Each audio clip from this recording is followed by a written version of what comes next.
Good morning. Good morning. I hope you're doing well today. I'm down in my basement because there's just so much noise upstairs and all around my house and the street that I thought maybe it'd be a little more quiet here. So if you do hear noise, I'm really sorry, but this is about the best place I could get to right now. Um, I read a story yesterday that reminded me so much about what I've been feeling lately about hope and resilience and not giving up when you want to. And so I want to share it with you this morning. It's a story about a girl named Florence Chadwick who had lived in San Diego and often looked across toward Catalina Island and just dreamed about swimming the 26-mile shark infested waters. And on July 4th in 1951, she made the attempt. But on that day, this dense fog covered the coast. And about 15 hours in, she started to get tired. Now, her mother, who was in a support vessel, urged her on, but finally she just gave up, and her weary limp body was pulled into the boat. And the thing is, what she didn't realize was that she was less than half a mile from the shore, half a mile. So the next day at the news conference, she said, "Look, I'm not making any excuses for myself, but if I could have seen land, I might have made it. If I could have seen land, I might have made it." Not long after that, she made that same attempt. Again, this fog came down and she couldn't see anything. Visibility was pretty much impossible. Only this time, when she was tempted to give up, she remembered how close she was the last time. And she kept on going. And she made it, breaking the record by 2 hours. You know, there's a similar story in the Old Testament about the Israelites getting ready to enter the promised land. The thing is, by now, they'd been walking for 40 years. Their hope to see the promised land was all but gone. However, God had other plans. In fact, the battle plan was pretty simple and pretty strange. They were to follow their leader Joshua and march for 7 days around the city of Jericho.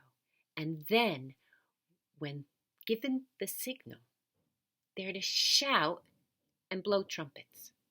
It was a really crazy plan. But God's ways often don't make sense to our finite minds.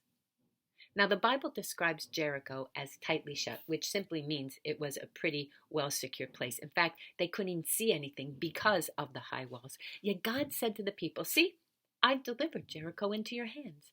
Now notice the verb tense. He doesn't say, "I will deliver Jericho." He says, "I have delivered Jericho into your hands." He's already done it before they even took a step. But the Israelites had to believe that. They had to do what God said and start walking to receive it, even when they couldn't see it. You know, I love how God speaks in the past tense to our present problems. But here's the kind of conundrum. What do you do when what God says doesn't match up with how you feel?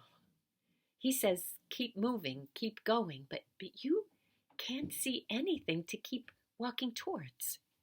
Certainly no promised land in the future. In fact, there doesn't seem to be an end in sight. See, it's been a while since we were able to go out and socialize, to go to church, to the mall, to the beach, or even visit family and friends. And folks are tired. We're tired. In fact, social distancing is quite tiring. At least it's beginning to feel like that. We're tired of it. And lots of people are throwing in the towel, losing hope that this will be over soon. If that's you, you're in good company. See, the Israelites walked around Jericho for 6 days and nothing happened. They too were ready to give up. It felt like an eternity for them as well. I mean, as far as the walkers could tell, not one brick fell. We get their anguish, don't we? And it's here where many give up. When we don't see any progress, we're hoping, trusting, looking, but nothing's changing. We feel like we're in a fog. We've lost sight of the land too. And maybe we cry out, "Hey God, can you just throw us a bone? Show us a little something? Let us just see a hint of progress? Can I see one brick fall?" We want to know this will be over soon. And God says, Keep walking. Just keep walking and trust me. And here's the great thing. As difficult as it is to understand, God can use this time for his purpose, maybe even to test your faithfulness. I mean, the Israelites had to have faith in God to attempt such a crazy thing if they ever hoped to see their promised land. And actually, in the New Testament, the Apostle Paul will tell us that we need to get the right perspective, the right attitude when we're going through a problem like this pandemic. Instead of looking at it with the short-term view, he tells us, look at the character that you're building during this time. See, God is more interested in what you are becoming. We need to stay strong and keep going. Look, no changes happen without struggle and difficulty. So if you are facing a difficult time right now, if you can't see your promised land, whatever that might be for you, I encourage you to remember this verse. It's found in Galatians 6:9. So let's not get tired of doing what's good. At just the right time, we will reap a harvest of blessings if we don't give up. Trust me on this one.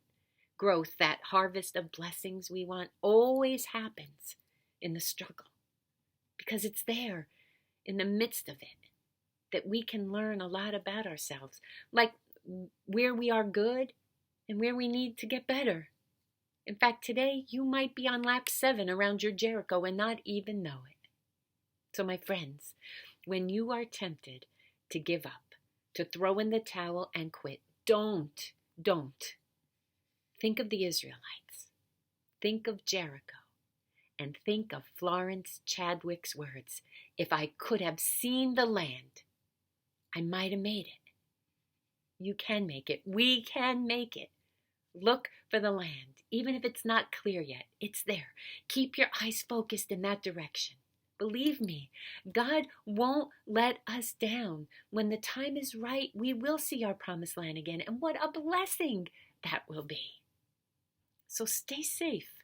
Stay strong. Stay hopeful. Stay home. Keep washing your hands and wearing your masks. And always, always, always find the blessing. Don't give up. And I'll see you tomorrow. Peace.